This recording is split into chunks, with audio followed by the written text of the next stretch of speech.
As we wrap up Suicide Prevention Month, we want to recognize a man who turned the tragedy surrounding the death of his son into a mission to help others. Thousands who have battled opioid addiction have gotten help through the organization Save the Michaels of the World. Its founder is certainly one of the selfless among us. What we do here at Save the Michaels, there's one thing that means more than anything else, and that's we give you hope. That mission is everything to Avi Israel and his wife Julie because hopelessness ultimately led to the loss of their 20-year-old son Michael in 2011. He was battling an addiction to painkillers, finally found the courage to call and ask for treatment, but was told there were no beds available. He handed the phone to his father and then shot himself. And I held him and I said that I love you and everything will be okay now. And then I heard him take his last breath. After we buried Michael, I decided we can't let Michael go without doing something about it. Because if you don't bring it out to the open, more people will die. They created the organization Save the Michaels of the World. Within exactly 1 year of Michael's death, they accomplished their first goal, to slow down the distribution of opiates through iStop, a computer system tying doctors and pharmacists together to keep addicts from doctor shopping for more pills. We got it done unanimously. They fought for more beds. When we first started, there was only somewhere in the neighborhood of 40 beds in Western New York. We have over 200 beds now. They changed laws. You had to be pre-approved for treatment.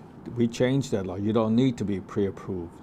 You only had 7 days of treatment. That's changed to 28 days or whatever the counselor thinks they need. Doctors were not educated in palliative care. They are now. They provide transportation for anyone to get to treatment, court, or doctor's appointments. Transportation is one of the biggest barriers to maintaining recovery.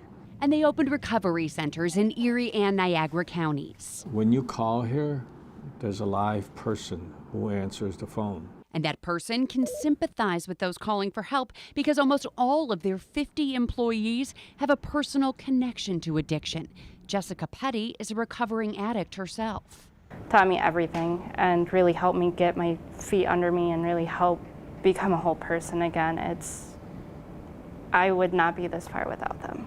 Get your act together. At 70 years old, Avi Israel is not slowing down. He was recently appointed to the state's opioid settlement board to help make recommendations on how $1.5 billion in funds should be spent, so others might get the help his son Michael was denied. How does it make you feel to know that you have saved so many Michaels out there? It's a double-edged sword. I mean, you're happy. You really are happy for the person because you know that they have a chance at life. But sometimes you say to yourself, why wasn't it somebody who blazed this trail before us? But I guess you can't rely on other people. You have to do things yourself. So we're going to do it ourselves.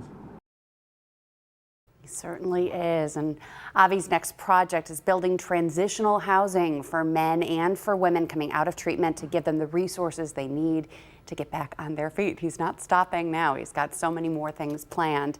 But if you or someone you love needs help, you can call Save the Michaels. We've got the number right on the screen right now. Yeah, what an inspiration.